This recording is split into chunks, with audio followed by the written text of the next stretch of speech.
Hey guys, welcome to my channel. My name is Don, and I'm doing a video on strategies to help animals with separation anxiety. I'm not a vet or a trainer, so please check with a professional. And while I will be talking about dogs with separation anxiety, if you can find a way to apply this to whatever animal you have, that would be wonderful. Just please check with a professional first. Guys, separation anxiety in dogs could be as simple as when you leave home, your dog barks for 5 or 10 minutes and then calms down all on their own. Or it can be as severe as your dog completely destroying your front door, your couch, and several other pieces of furniture. Some dogs have crashed through closed windows, completely shattering the glass and severely injuring themselves. Other dogs have jumped off balconies. Still other dogs have found ways to climb 7-foot fences or dig holes to get under them. Guys, there is almost no limit to what these dogs are capable of doing. I believe millions of dogs have actually been euthanized because of separation anxiety. The neighbors are complaining of barking. The dogs have caused thousands of dollars of damage to the home. If the owners can't get this problem under control, they ultimately give the dog up and surrender it. Most of these no-kill shelters are full, and they can't accept any more dogs. So the poor animal ends up being euthanized. Guys, that's why I'm doing this video. If I could save the life of even one dog, this video will have been a success. Guys, this was my wonderful dog, Kimber, for over 14 years. Initially, he struggled with separation anxiety. And this problem was successfully managed through kennel training. Guys, this is a wonderful way to overcome separation anxiety for thousands of dogs. I have a video on how to crate train or kennel train your dog. I highly suggest you watch it. But guys, in some cases, dogs will need more than that. And one of the things you could do is get a thunder shirt. Now, there are plenty of people out there who will tell you, I got a thunder shirt for my dog, it did nothing. Guys, there are others who will tell you that the thunder shirt transformed their dog. It gave them that security blanket that they needed to feel safe and secure. I would give it a try. Make sure it doesn't fit too tight and that it's cool enough for the dog to wear. If it's summertime, you do not have the air conditioning blasting, guys, it may be too hot, the dog could overheat. If it's winter and you have the heat on high already, it may be too hot. So make sure you do that properly. Another thing I would do, guys, is a tip that I learned from one of the best animal trainers in the world. His name is Brandon McMillan. And what I would recommend you do, guys, is put the thunder shirt on your pillow before you give it to the dog and sleep on it for a couple of nights. Get your scent on it. When you wake up, rub your face, rub your arms with it. Get your scent all over that thunder shirt. When your dog is alone, they're now going to smell the one they love. Okay, we're trying to create the illusion that they're not alone. Now, if you watched my video on kennel training, you'll know that you're going to have a bed inside the kennel and a towel over that bed. Do the same thing with your towel. Get your scent all over that, okay? And anytime you wash the thunder shirt or the towel, go through that whole routine again of getting your scent on it. Guys, these are 2 items now where their sense of smell, guys, is hundreds of times greater than ours. Believe me, they are going to sense your presence even when you're not there. Next thing you could do is plant lavender all around the kennel. You can have these flowers, okay? Check with your vet and the professionals, guys, to make sure your animal is not allergic and how many plants you could go with. But lavender calms, it soothes, guys. This is just another piece of the puzzle to calm the animal down. Another thing you could do is leave the TV on. Because one of the biggest mistakes people make is when they leave their dog alone, they're advertising to the dog. They might as well just be holding up a great big sign that says you are now alone. It goes from a household that had plenty of noise in it to complete cold silence. Okay? They see you go for your keys. They know what the routine is. They hear the keys rattle. They see you walk out the door, and they're already getting anxious. They know what this means. It means they're alone. Guys, don't let them see you getting your keys. Don't rattle them. If you're going to do that, then do this throughout the day. Rattle your keys, walk out the door, but then come right back in. So if they see that constantly happening, they won't associate that with leaving. Or you could just sneak out, guys. Leave the TV on with a movie channel, not the news. Because in a movie channel, all the things that were going on in your household while you were home will still be going on while you're not home. Phones will be ringing, people will be talking, doors will be opening and closing, cars will be driving by. Now the animal doesn't see this big difference where all of a sudden it's quiet. Leave the TV on just loud enough so they can hear it, not too loud so they could still take their nap and rest. But guys, you want them to be able to hear the voices of people talking so you don't have this cold silence. Now guys, if you need more than that, you can get a digital recorder. Record yourself reading your favorite book for 5 minutes. Guys, if you don't have a favorite book, get one, okay? I think it would be better that you read rather than talk to the dog. If you talk to the dog, they're going to be looking for you. If you're just reading, they're going to hear your voice. If you like reading, read at home every day for at least 5 minutes out loud so your dog could hear. If you're not much for reading, at least do it once on the digital recorder. When you're home, put the dog in the kennel, shut the door, play this recording of your voice, and then you walk to where the dog cannot see you but can hear the recorder. They're going to know you're home, but they're going to hear your voice. And they're going to know that you're not talking to them, okay? You're not going to be mentioning their name, but they hear you in the background. This gives them that feeling of safety and security because you're close by. Then play the recorder and you walk by the kennel and just go about your day. And they're going to be fine because, hey, everybody's doing their own thing. They hear you talking, that makes them feel safe. Try to rig this up, guys, on like a 15-minute loop if you can. Okay, find a technology guy out there that can help you with this. So you talk for 5 minutes, then it goes 10 or 15 minutes where you're not talking. Then your voice kicks in again for 5 minutes, and this repeats itself all day. Okay. Meanwhile, you got the television on in the background. Okay.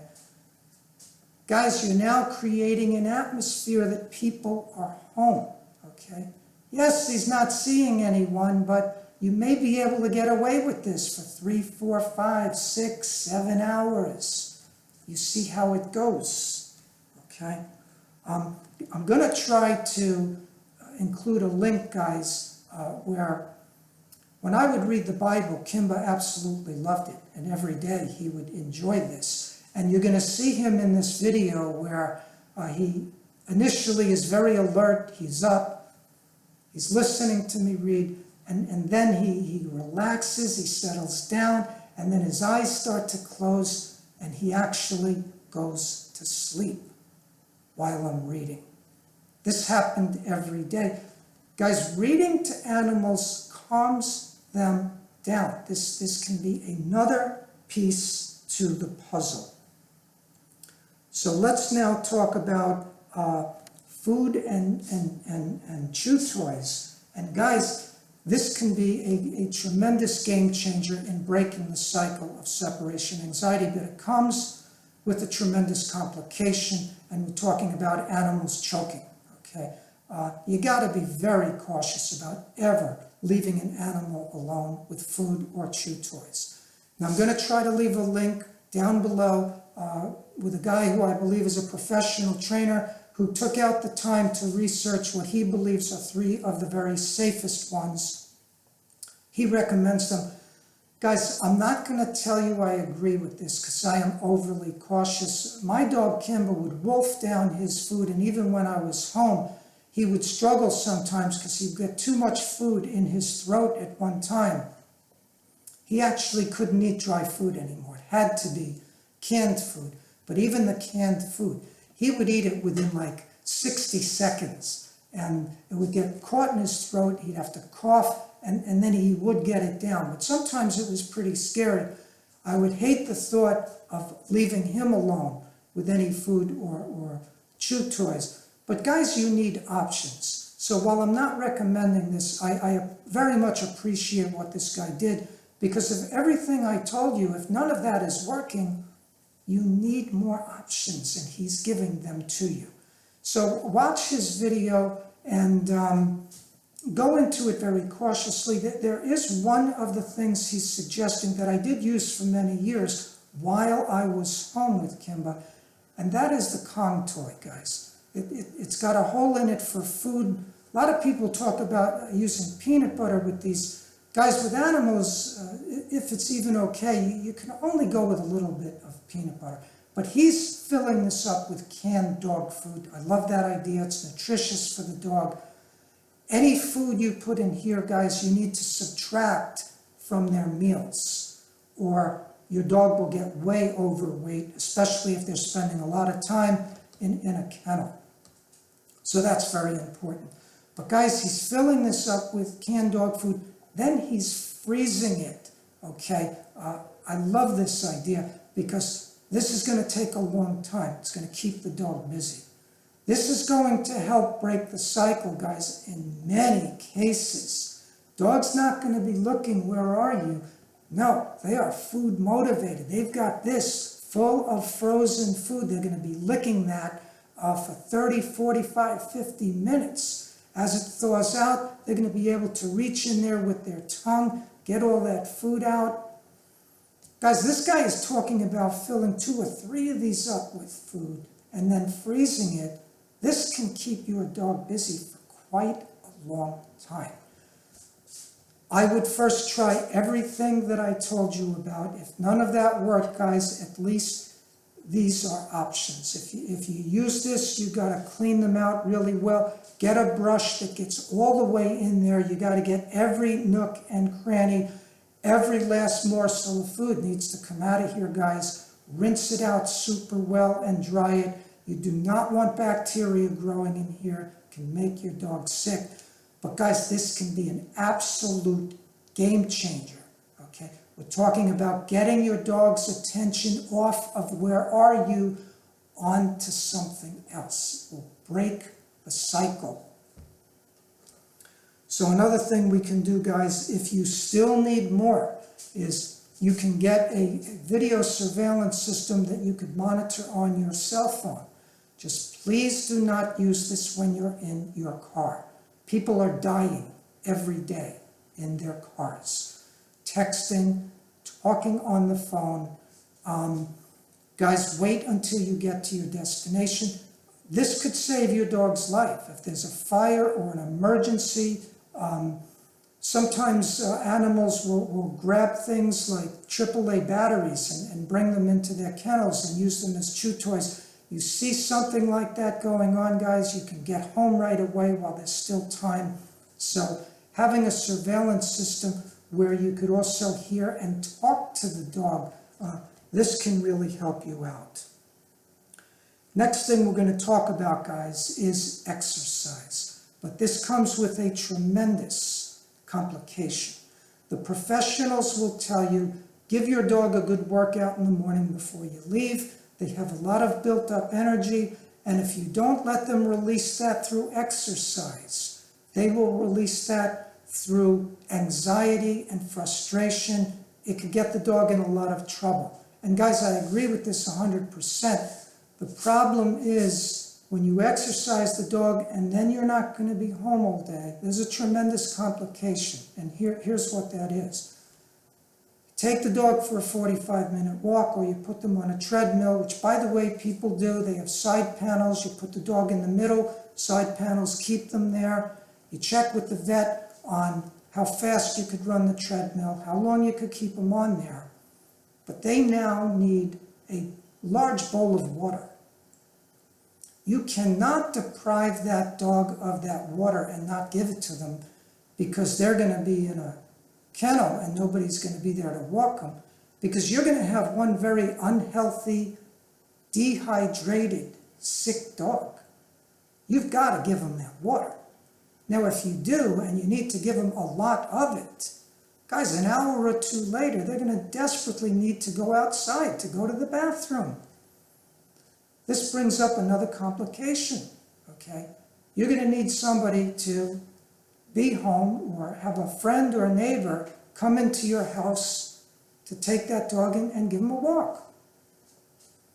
I'm filming this video in late September of 2021. COVID-19 is still a very large factor in everyone's life. Almost 5 million people have died of COVID-19. Okay, so you have a decision to make now. Somebody's going to come into your home. There may be times where they're going to be coughing and sneezing, leaving billions of germs in your home. You will now be exposed to everyone that person was exposed to. Are you comfortable with that? Okay. That's a decision you have to make, guys. So there's a great complication there. And if you're leaving the dog in a backyard, to dog-proof that yard, you better really bring in a professional, guys, because they may not be able to jump over a 6 or 7 foot fence, but they find ways to climb. They will use things in your yard to jump off of to get over that fence.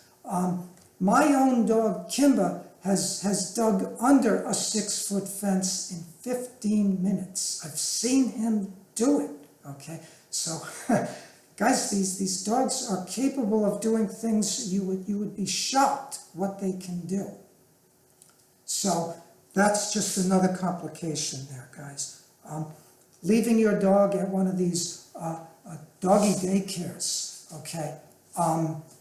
Again, there's a complication there with COVID right now, and COVID may be around for quite a while. You've got to go there in the morning and again late in the afternoon. That's twice you're exposed to everyone there. Your animal is exposed to all the other creatures there all day long. Are you going to be comfortable with that? But hey, these are additional options for you guys. So next we're going to talk about medications. Soloquin is a medication I believe you can get without a prescription. You don't need a vet. If that hasn't changed at this point, but read all about this, guys. Look for discounts and coupons. Some people may have used this for a week or two and thought, hey, it's not helping. It may be a month or two or longer. There may be different doses depending upon the dog's weight. Do this properly. Talk to people that have used it. Talk to your vet about it. Knowledge up, guys. You may also need to use this in conjunction with the whole program I've given you and things you've heard from other people. You know, a lot of people just want to give the dog a pill to make this problem go away. It's not always that simple, okay? If the Soloquin doesn't work, there's about a dozen other anti-separation anxiety, anti-anxiety medications that your vet can suggest to you. Talk to your vet about the success rate of these medications, about the side effects. These are more options. Guys, if none of this is working and you're really getting desperate because you absolutely love your dog and you would do anything to keep him, okay, do not give up. You can try to work from home. More companies are switching over to this permanently. And if you can't do that, guys, and you feel like you've exhausted all strategies, there's always something new you could learn, okay? Watch videos from people like me who are giving you new ideas. Watch the videos from many different professionals. Guys, I can't tell you how many times in my life I was in a difficult situation and I went to the Lord and said, I don't know what to do. And all of a sudden I got the blessing. It seemed to come out of nowhere. God put someone in my life to help me, or he gave me the idea. Guys, never give up. Look at my dog, Kimba. He struggled with separation anxiety, and look how happy he was. I'm not talking about a dog who was forced into a kennel and had the door slammed shut on him. No. This is a dog who loved his kennel. If you do it right, guys, watch my video on kennel training, okay? The dog can thrive. They can flourish in their kennels. I had trouble getting Kimba to come out of there. This was his go-to place. He loved it. For over 14 years, look how happy he was. I want your dog to be this happy. If this video helped you, I hope you will click on the like icon and subscribe to my channel and take this journey to a world of wisdom that can help you and your animals live a longer, healthier, better quality of life. God bless and be well.